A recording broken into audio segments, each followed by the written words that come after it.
lovely candidates. Nasaan ang mga supporters ng ating Zone 1? Ayan. So, bago tayo mag-start, hello? Kinakabahan ka ba? Aida! Oh. So, bago kita mag-start, inhale. Exhale. Para mawaraan ka ba? Okay? So, wala pong oras. Kung ano po ang gusto nyo, kung kahit ilang minutes or oras man ang inyong pagsagot, sige, go lang. As long as na ma-answer mo yung question. Okay, so, babasahin ko ng twice ang question mo, okay? So, are you ready? Candidate number 1 from Zone 1? Okay. So, ay, hahawakan ko na muna ito para makaano ka. Sige, sige. Bunot ka na.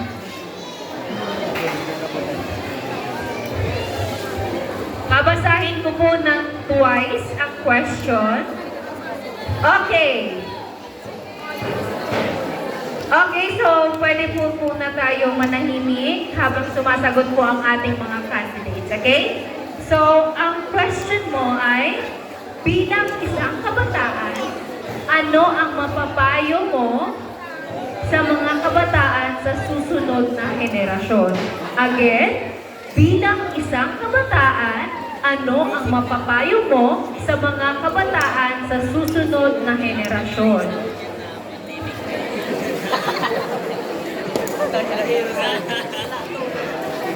Maraming salamat po. So bilang kabataan, isa sa may papayo ko sa mga bagong henerasyon ay huwag walain ang respeto sa mga nakatatanda.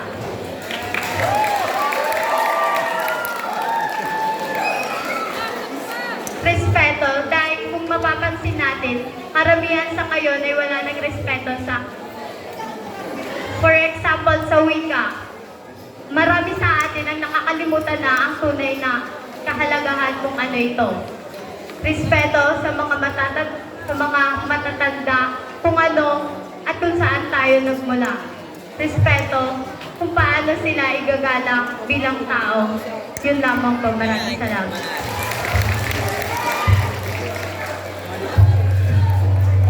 Thank you so much, representative of Zone 1. Okay, so we will go now to our candidate number 2 from Zone 2. Ayan.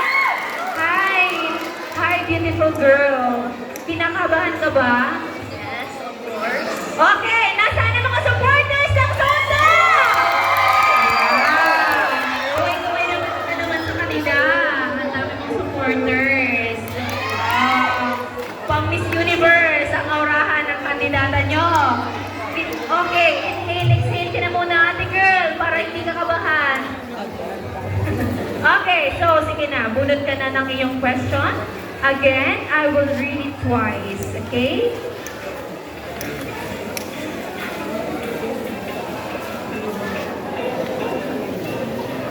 Okay, so ang nabunot mo ay,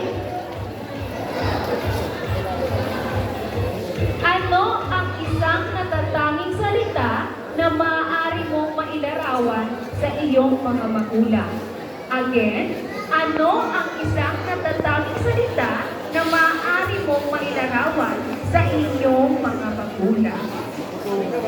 This would be a word of selfless.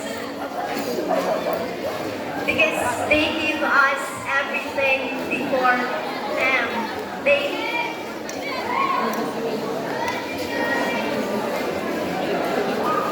put their self first before us. They put their us before them. So they are selfless. They give us the love that we need. Even we don't ask them. So I will describe them as selfless. That would be all. Thank you. Yes, what an amazing answer! Candidate number 2 from Zone 2. Again, palakpakan naman po natin ang ating candidate from Zone 2. Okay, so we go now from Zone 3. Okay, ano ang nararamdaman mo ngayon as of now, pretty girl? Kinakabahan po. Okay, nasaan kaya ang inyong mga supporters? Ayan, okay. mabunot ng inyong question. Yung question. Ayan.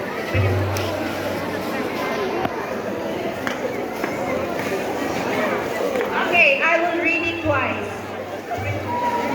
Sa edad mo ngayon, ano ang pinakamalaking naiambag mo sa iyong komunidad? Again, sa edad mo ngayon, ano ang pinakamalaking naiambag mo sa iyong komunidad?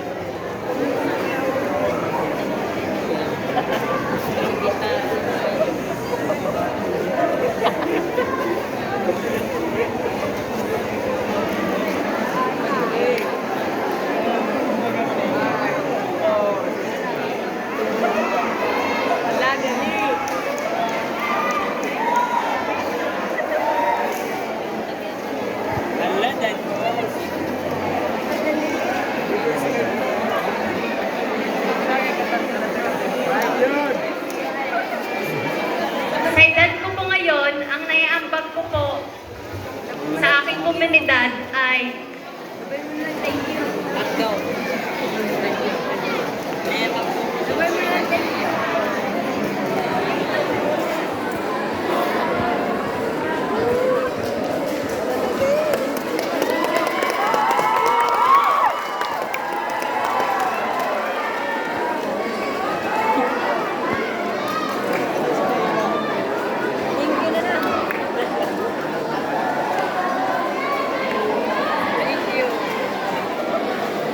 tumulong ng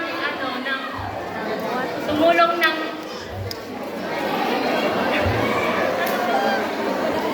pusa. Thank you po. Okay, thank you so much, candidate number 3 from Zone 3. Ayan. Pwede po mag-avoid po ang maingay po habang nag-answer po ang ating mga candidates. Okay po? So, please respect na lang po ng ating mga kandidata. Okay? So, thank you so much po. Okay, so we will go now to our candidate number 4 from Zone 4. With a long pink gown. Ayan. So, ano ang na-feel mo as of this moment? Kinakabahan po and excited at the same time. Wow! Nasaan ang mga supporters? Ayan. Okay, so pwede ka nang bumunot ng iyong question. Mukhang hindi ka naman kinakabahan.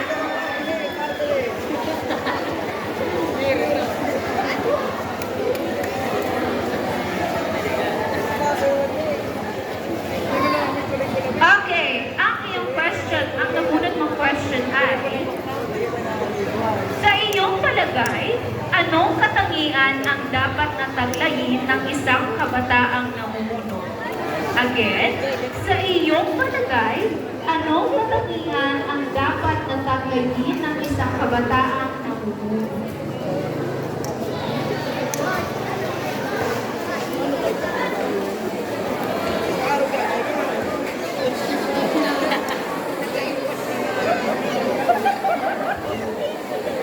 Sa aking pong palagay, ang katangian na dapat taglayin ng isang mamumuno ay ang pag-ibig.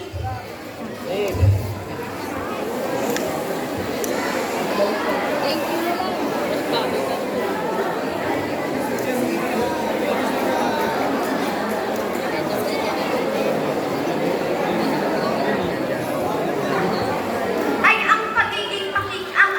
ang pagiging magaling sa pakikisama. Dahil hindi po magiging maayos ang kanyang pinamumunuan kung wala po siyang pakikisama. Lalo na po sa mga kabataan na nahihiyang makihalubilo. Kaya yun lamang po. Thank you. Thank you so much! Candidate number 5 from Zone 5. Ayan. So, we will go now. Zone 4. Sorry po. From Zone 4. Representative of Zone 4. So, we go now to our candidate number 5. Representative of Zone 5. Ayan. Ang ganda at ang tangkad. Okay, so, ready ka na bang sagutan ng iyong mabubulot na question? Ano? Kinakabahan ka ba? Okay. Now,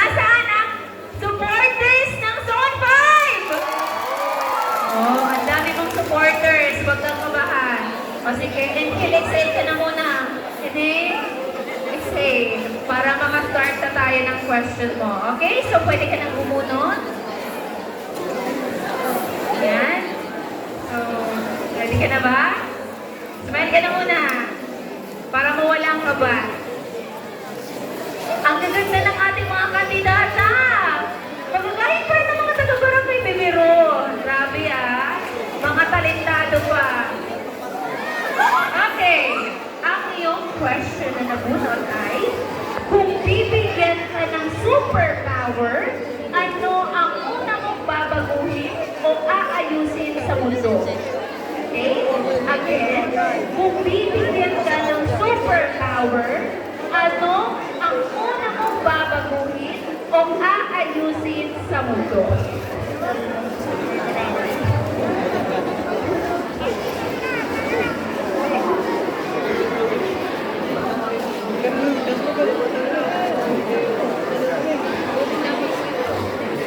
Bibigyan po ako ng isang superpower. Ang unang babaguhin ko ay ang mawala ang mga gumagawa ng masama.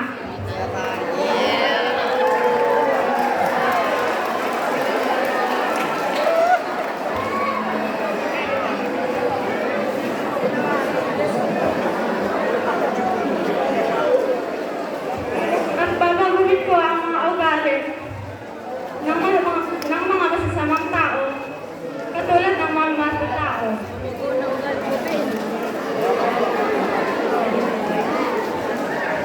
At uutusan ko ang mga tao, ang mga nagda-drugs, na huwag nilang gawin yun.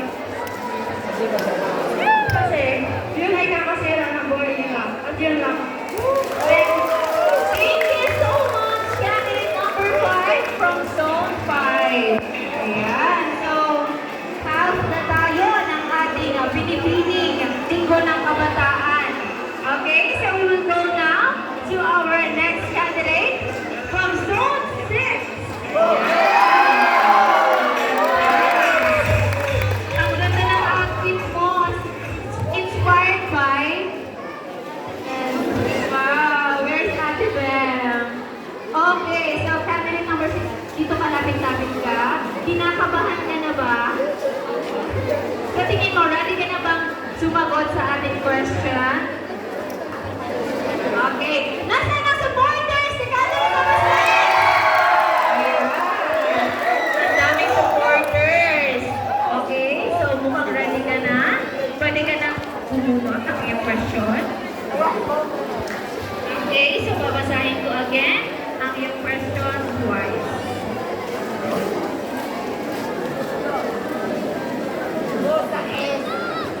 Okay, so ang nabunot mo ay, bilang isang kabataan, ano ang aral na natutunan mo ang maiuwi mo sa araw na ito? Again, bilang isang kabataan, ano ang aral na natutunan mo ang mauuwi mo sa araw na ito?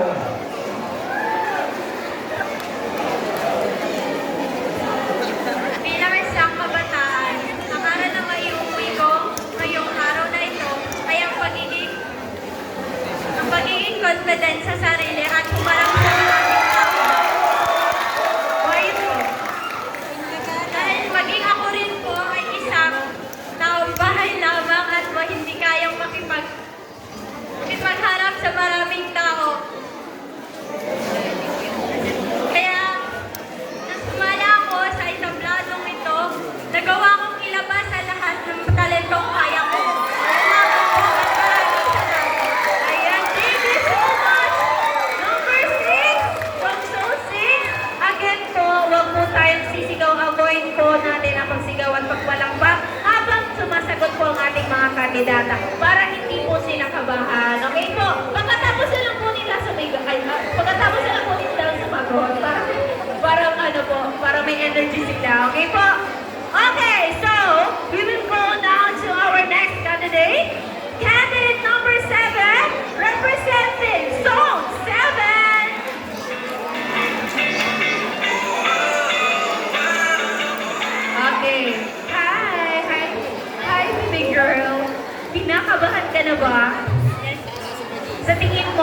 Mananalo ka ba this evening? Dapat take ko sure. Dapat sure na sure. Okay, so nasaan ang mga supporters? Ni number 7. Nasaan? Okay, so ready ka na bang mamunod ng question? Yes. Okay, so pwede ka na. Again, bawal po ang maingay habang sumasagot po ang ating mga candidates. Okay, ang nabunot mo ay, ano sa tingin mo ang pinakamalaking problema ng ating bansa o komunidad at paano mo ito masusolusyonan? Again, ano sa tingin mo ang pinakamalaking problema ng ating bansa o komunidad at paano mo ito masusolusyonan?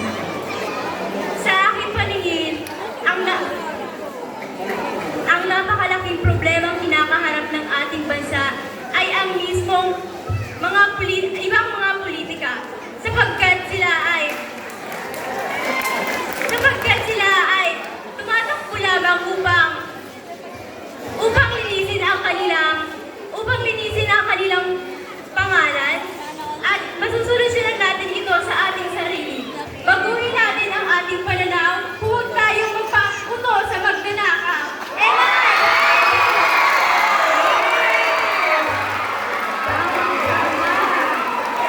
Huwag tayo magpapuso sa mga nanakaw. That's the energy and positiveness of candidate number 7. Okay, so we will go now to our last candidate. Our candidate number 8 from CYL Organization. Ayan. Our candidate number 8 from CYL Organization. Ayan. Ang ganda mo naman. Inspired by, ano ba yung outfit mo? Mahilig po ako sa mga plants. Gusto ko, maging plants ito. Gusto mo maging ano sa Plants vs. Zombies? Tigat-tigaan. Okay. Talaga, di man halata. May sunflower, may banana. Okay, so, kinakabahan ka ba sa this moment? O, nasaan ang supporters? Ayan, ang dami niyo naman. Okay, so mukhang ready na ang ating candidate. Pwede ka nang bumunot ng iyong question. Ayan. Okay, ang iyong nabunot ay, ano ang katangian mo na maaari mong ipagmalaki sa mundo? Again, ano ang katangian mo na maaari mong ipagmalaki sa mundo? Ang katangian na maaari kong may pagmalaki sa mundo ay ang pagiging mapagmahal sa bawat isa. Dahil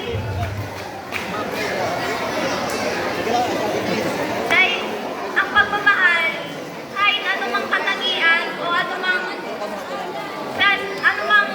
klaseng tao sila, kaya mo silang tanggapin sa buhay ng